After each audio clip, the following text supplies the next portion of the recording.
The Harlem Renaissance. This was the name given to the cultural, social, and artistic explosion that took place in Harlem between the end of World War I and the middle of the 1930s.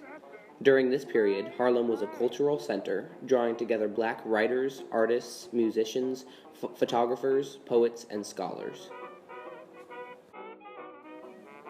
There were several factors that contributed to the Harlem Renaissance, such as World War I. The war made people question societal values and authority at the time.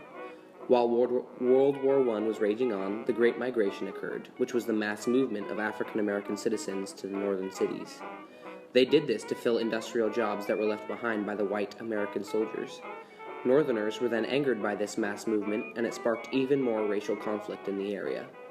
This led to the Red Summer, which was marked by hundreds of deaths from race riots and hate crimes. In addition, this migration led to the strengthening of the KKK and a dramatic increase in the number of lynchings across the country.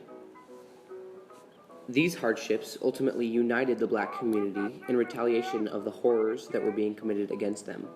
One example of this was the UNIA, which was the Universal Negro Improvement Association. This was started by Marcus Garvey and encouraged the diplomatic presence of all African Americans. In addition, he implored blacks to move themselves and their lives back to Africa. The UNIA movement also led to Pan-Africanism, which was the idea that all the black people around the world had one common goal and one common purpose that they should work together towards. Another result of the Harlem Renaissance was the election of Herbert Hoover. African Americans did not like his ideals, which ultimately led to a switch in party preference. For a very long time, the African American community had strongly been Republican. However, with this election, that was beginning to change. There were several influential people that were the leading figures of the Harlem Renaissance. One of the most significant leaders was Alain Locke. Locke published The New Negro, and in this book transformed social disillusionment to race pride. Another important figure of this movement was Langston Hughes. He encouraged pride of black heritage through his poetry and his other works. He was defined by his slogan, which was, "I am a Negro, and I am beautiful." Zora Neale Hurston also led the movement through her writings and speeches. Her main goal was to raise awareness of white oppression, and she beseeched others to rebel against it and the horrors that came because of it. Others, such as Jacob Lawrence, used tactics besides literature to lead the Harlem Renaissance.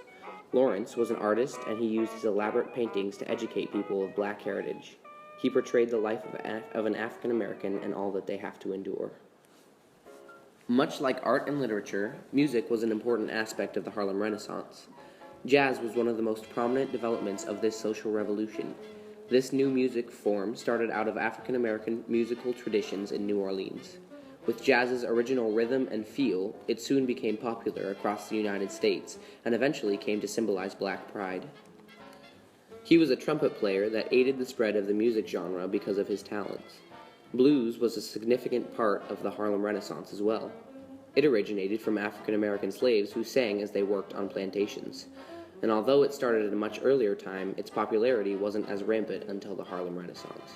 This is evident through Otto K. E. Heinemann, who revolutionized recording labels with blues. The Harlem Renaissance was one of the most important and influential eras in the American culture, especially for the African American community. It gave strength and resolve to many people in difficult and desperate times. Even today, remnants of the Harlem Renaissance is prevalent in modern art, music, and literature.